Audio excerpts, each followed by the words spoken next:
G'day YouTube, Warbles on a lot here.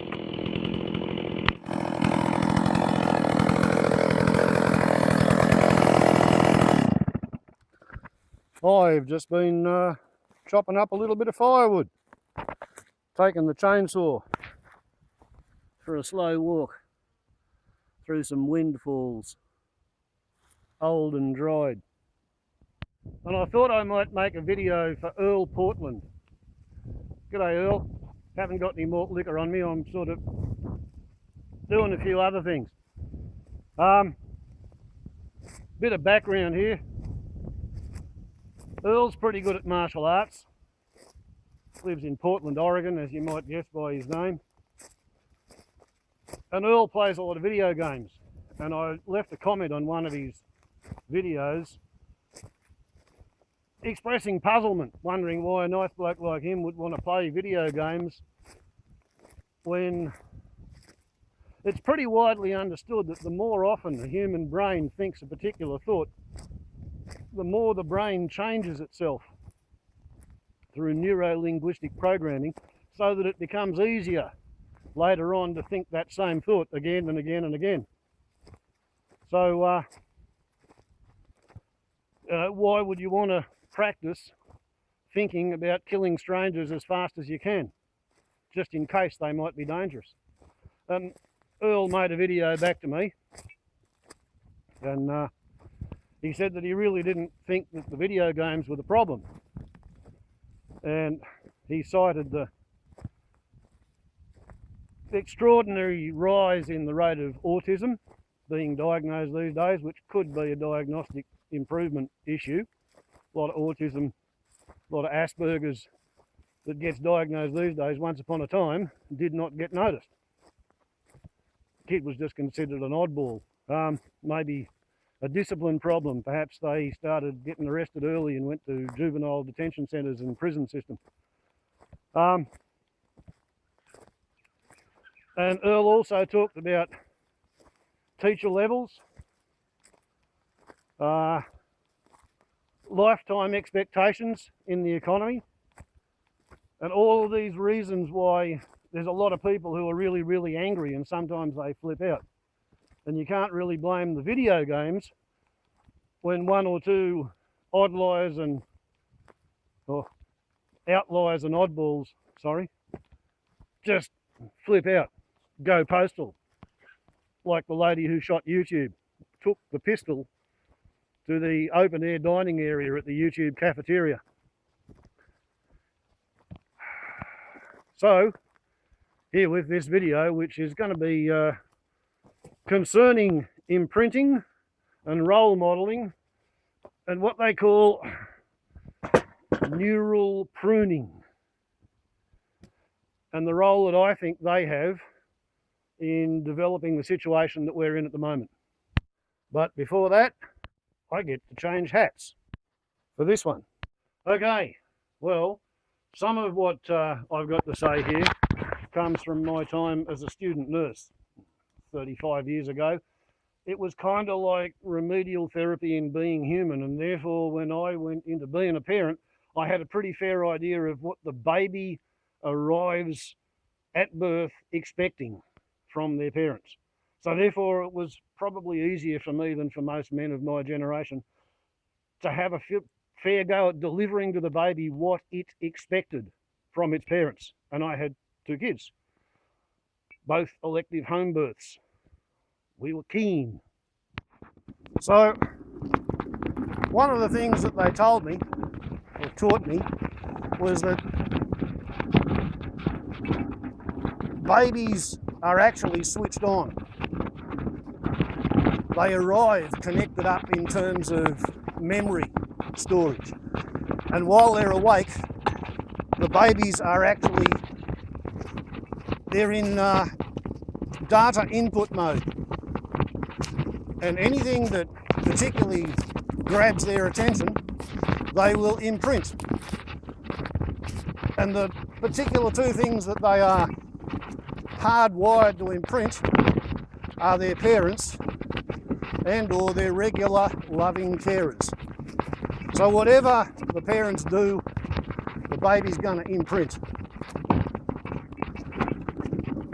Even after they get a bit of language, 1.5, 2 years old, you can explain things to a toddler and imprint the concept onto the toddler's mind. And then years later, when the toddler needs to know it, that information will cascade across their consciousness. Now, where did I leave the wood? There it is, right where I left it. So, don't do anything in front of your baby, your infant, your toddler, unless you want them to store that. And they'll store it in the part of the memory where they store their idea of what normal is. It's possible to put a complicated idea into a toddler's head. I once said to my 18-month-old, don't ever touch an aeroplane's propeller. You don't know. If the magneto is switched on, then it's a hot prop. And if you move it, then the engine will start and the propeller will suck you in and chop your head off. My 1.5-year-old could barely walk. He was still in nappies. His eyes went round his saucers. He looked at me and said, yes, Daddy. For the next 2 years, he wouldn't go within a couple of metres of an aeroplane's propeller. When he was 3, he saw another child run up to a full-sized 600 horsepower crop dusting aeroplane and treat the propeller as if it was a lamppost. Grabbed a hold of it, swung off it, both legs in the air. And my 3-year-old said to the other kid, don't ever touch an aeroplane's propeller. You don't know. If the magneto's switched on, it's a hot prop. And if you move it, the engine will start and it'll suck you in and cut your head off. It was so startling that the pilot of the aeroplane, who'd been greasing the tail wheel, sat up in such a hurry to verify with his eyes that the little 3-year-old had said that. He sat up so fast that he actually drew blood on his forehead, hitting the underside of the tailplane. So that's imprinting. This firewood connection. When my son was 6 weeks old, I put cotton wool in his ears with a beanie over his head to hold the earplugs in, put him in his baby capsule, propped him up probably 25, 30 yards away on the other side of the clearing, where he could look and he could see me. And I cut firewood and loaded firewood. He grew up watching me make firewood. By the time he was 14, he'd paid for his second chainsaw with firewood sales. That's role modeling, right? It wasn't anything sudden, dramatic, like telling him don't touch the propeller, it'll cut your head off. It was just something that he saw doing. I used to be cursed with what they call a superior photographic memory. So I can remember stuff like being 3 years old, wanting to help my father weeding the vegetable garden and being told, get out, growled at, snarled at, shouted at because I'd pulled the wrong plants out, trodden on the plants, treated them as weeds or something. Same thing went with watering the garden, filling the wood box, pretty much all the chores that my parents wanted me to do when I was primary school age. They convinced me that I didn't want to know anything about them when I was a toddler because they didn't realise that little children imprint and role model. As soon as they've got language, the role modelling tends to take over from the imprinting, but anything that involves a big sudden shock, that will imprint as well. When you get out of childhood, when you enter the adolescent pipeline, that's where neural pruning kicks in. So, whereas you spend infancy and childhood building connections in your brain, building circuits to handle information, to store information, to retrieve that information, and all you're doing is adding data, adding data, adding data. Once you hit puberty, and for the next 7 years, 14 to 21, neural pruning goes on, and what happens there is any circuits that you don't use, you chop them out, you get rid of them. You don't need them. You're not using them, so off they go. If you learn how to use logarithmic tables and a slide rule in primary school and you never ever think about it all during high school, sorry. By the time you're 25, you don't know how to use logarithms and slide rules because you have pruned away those neurons. Whatever you spend your teenage years thinking about, that's what you're going to be sort of intuitively good at as an adult. That's a worry, isn't it? What did you spend your teenage years thinking about? Me, and by the miracle of the pause button, that job's done. So I don't know what you spent your teenage years thinking about, but I personally, topic number 1 was flying. Topic number 2 was hitting what I was shooting at. Topic number 3 was chasing girls, trying to get into their underpants. There was a little bit of technical drawing and some mechanics and engineering. In school I was pretty good at biology, but you know, yeah. Flying, shooting, chasing girls, that's what I specialised in. All of the other stuff that would have been useful, it got pruned away. And traditionally, what's kind of supposed to happen is the baby is carried around by its parents, siblings, and grandparents, aunts, uncles, next door neighbours, talked to continually. And I learned a couple of years ago that every moment they're awake for the first 3.5 years, 25 to 35 times per hour, a human baby whimpers or makes a noise. And they expect, as they make the noise, they look towards their regular loving carer and they expect the regular loving carer to look back and make eye contact. Maybe say something reassuring. The eye contact is the vital bit. 25 times per hour, a chimpanzee will look towards the group leader in the wild or in the zoo to make sure they're not in trouble.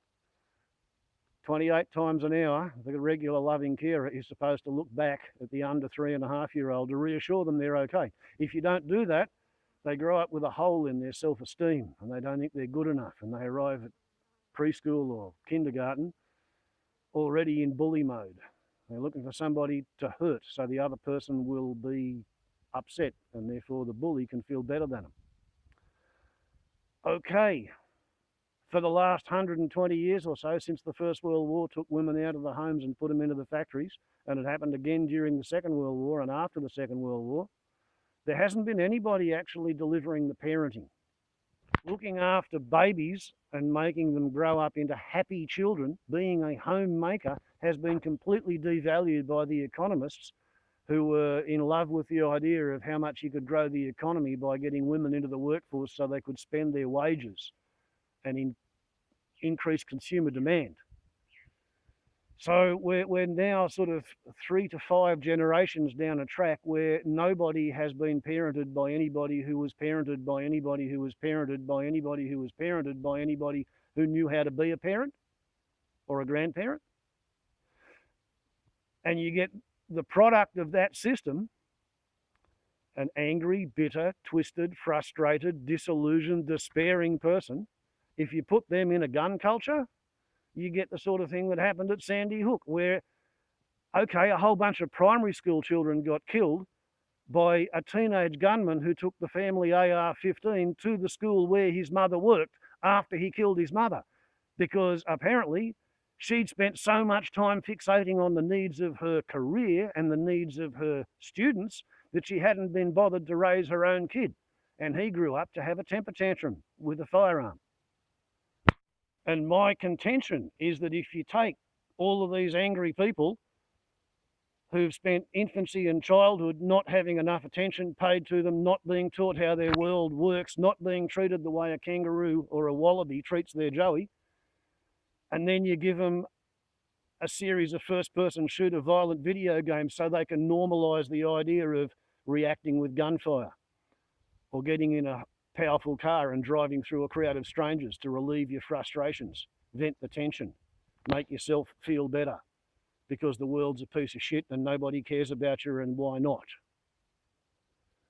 That's what I was saying, Earl, about video games, is they're kind of like the fairy floss encrusted cherry on top of a cake full of maggots. They make a really already bad situation worse. They normalise violence in the heads of people who are already angry and frustrated and bitter and twisted and despairing. So anyway, Earl, that's how I see it. We're a long way down a bad track and I'm on the upload limit. Warbles on a lot to YouTube. Ciao.